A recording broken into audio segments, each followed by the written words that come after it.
In this video, I'm going to show you how to find the LU factorization of 2x2 matrices. LU factorization of a matrix A just involves writing A as the product of two matrices, a lower triangular matrix and an upper triangular matrix. For example, the matrix 2, 3, 4, 9 can be written as the following LU factorization. 1, 0, 2, 1, that's our lower triangular matrix, and 2, 3, 0, 3, that's our upper triangular matrix. The lower triangular matrix has a diagonal of 1s, and all of the entries above the diagonal are 0 entries. The entries below the diagonal can be anything, it's just the entries above the diagonal that have to be 0 entries. The diagonal doesn't matter in the upper triangular matrix, but it's important that the entries below the diagonal are zeros. The entries above the diagonal can be anything, but the entries below the diagonal have to be 0. When factoring matrices into the product of two other matrices, you can always check your result by just multiplying the two other matrices. If you've done it right, then the result should come out to your original matrix. Here we multiply our two matrices, L and U, and we find that the result is indeed 2, 3, 4, 9, which is what our original matrix was. So that means the LU factorization is correct. As we will see in the future, LU factorization can be used to solve large linear systems more quickly than could be done using Gaussian elimination or inverse matrices. But first of all, how do we even find L and U for a given matrix A?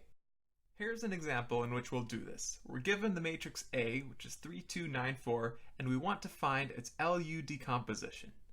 The way we're going to do this is we're going to perform a single row operation on A to turn it into an upper triangular matrix. And we're going to represent that row operation as an elementary matrix, which has 1s on the diagonal and will have some entry below the diagonal. Once we do that, we'll be able to invert our equation and find that A equals E inverse U. Since E will be a lower triangular matrix, its inverse will also be a lower triangular matrix, and that's how we'll find L. L will just be the inverse of E. To start off though, we need to find our initial elementary matrix, E, and in order to do that, we have to figure out what row operation we can perform on A to turn it into an upper triangular matrix. Remember, an upper triangular matrix just has a 0 below the diagonal, so what we really need to do is we need to eliminate that 9 somehow. We can do that by just subtracting 3 times the first row. 9 minus 3 times 3 will give us 0. So in our elementary matrix here, we're going to put a -3 below the diagonal, which just means that we're subtracting 3 times the first row from the second row. Or you can think about it as we're adding -3 times the first row to the second row. Either way you think about it, we'll still end up with the same result, which will have a 0 that we want. Subtracting 3 times the first row from the second row leaves our first row unchanged, so the result should still have 3 and 2 in the first row. The second row, however, will change. 9 minus 3 times 3 is 0, and 4 minus 3 times 2 is 4 minus 6, which is -2. Just to be sure we've done this correctly, we can also check by multiplying our matrices E and A. So first row times left column is 1 times 3, which is 3, and 0 times 9, which is 0. That adds to 3. Good. First row times right column is 1 times 2, which is 2, and then 0 times 4, which is 0. Add them, you get 2. Great. And then bottom row times the left column is -3 times 3, which is -9, and then 1 times 9, which is 9. Those add to 0. Awesome. And then bottom row and right column is -3 times 2, which is -6, and 1 times 4, which is just 4, so -6 plus 4 makes -2. Great, so we've done it all right. Now that we've got our elementary matrix and our equation EA equals U, we're ready to invert the equation and figure out what L is. So let's go ahead and copy down our matrix E. We're just inverting, so E inverse. So that's our same matrix, but now we have an inverse on it. And U will copy down also. That's 3, 2, 0, -2. So we'll put that down here. 3, 2, 0, -2. And here, 3, 2, 0, -2. Now we're ready to compute E inverse, and we can do that using the inverse formula for a 2x2 matrix. First of all, that formula involves dividing by the determinant, but the determinant here is just 1, because this diagonal multiplies to 1 and that diagonal multiplies to 0. and 1 minus 0 is just 1. So we don't even have to worry about the dividing by the determinant part because it's just 1. The part that we have to worry about is the switching of the diagonal. Oh, but wait, that's just a 1 and a 1, so you switch the 1 and 1, you still get 1 and 1. Okay, so then there's just the making negative of the other diagonal. We need to apply negative to 0 and to negative 3. So negative of 0, well, that's still just 0.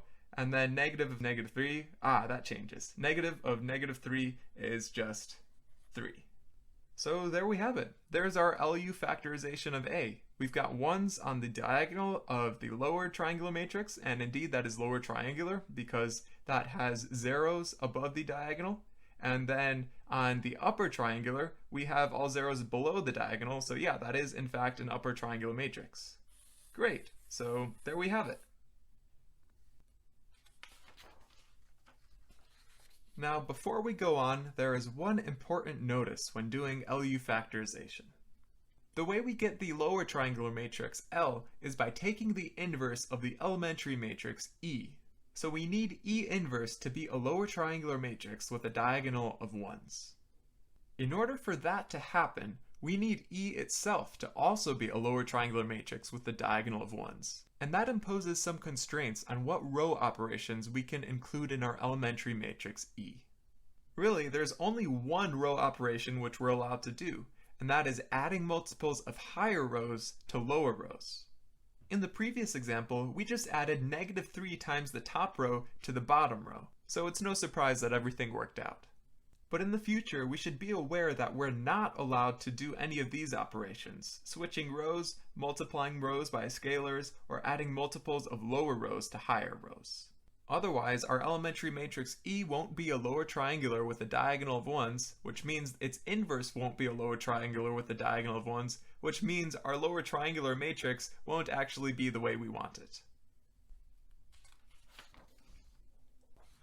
Here's an example in which we're going to be tempted to use some of those invalid operations. So we're given a matrix A, which is negative 2, negative 4, 1, 2, and we want to find its LU decomposition.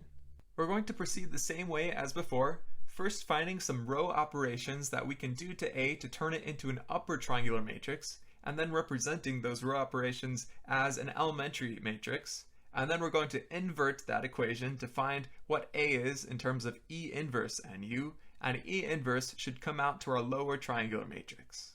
Now, looking at our matrix here, it might be tempting to just add twice the bottom row to the top row to get rid of that negative 2, and then just switch the 2 rows to give an upper triangular matrix. Well, that will indeed give us an upper triangular matrix, but neither of these operations is allowed. Otherwise, the elementary matrix E, and hence its inverse, wouldn't be a lower triangular matrix like we want. Instead, what we need to do is add a multiple of the top row to the bottom row to cancel out that 1. So what can we multiply negative 2 by so that it cancels out that 1? Well, we need a negative 1, and we can get that by just multiplying this negative 2 by a half. So if we multiply the top row by a half and add it to the bottom row, that'll give us a 0 that we want. So let's put our half here in the elementary matrix, and that'll represent the idea that we are adding half of the top row to the bottom row. In this operation, the top row stays the same, it's just the bottom row that changes. So we can write our top row in the upper triangular, negative 2 and negative 4, and then compute our bottom row. So 1 plus a half of negative 2 is 1 plus negative 1, which cancels out to 0. Good. And then 2 plus a half of negative 4 is 2 plus negative 2, which also cancels out to 0. Now this might look strange, this row of zeros, but it is in fact still an upper triangular matrix. All that needs to be satisfied for it to be an upper triangular matrix is the entry below the diagonal has to be 0, and that is indeed true here. Great, so let's copy our results to the other side. E is 1, 0, a half, 1, so we'll write that here, 1, 0, a half, and 1, and we're going to be taking the inverse of that. Let's not worry about that just yet though, let's copy down U as well. U is negative 2, negative 4, 0, 0, so we'll write that here, negative 2, negative 4, 0, 0, and here as well, negative 2, negative 4, 0, and 0. Now let's think about computing that inverse of E.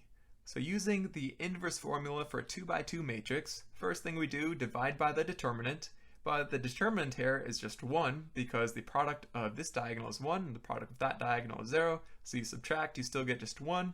So dividing by the determinant really has no effect, and it's just the entries of the matrix that we need to think about. We need to switch the diagonal, but those are just 1 and 1, so we switch them and it stays the same, still just 1 and 1. Then on the other diagonal, we need to apply a negative sign, but the negative 0 is just 0. Here we've got a half, and okay, something changes there. The negative of a half is just negative a half. So there's the final result of our LU factorization. The lower triangular matrix is just 1, 0, negative a half, and 1. And the upper triangular matrix is just negative 2, negative 4, 0, and 0.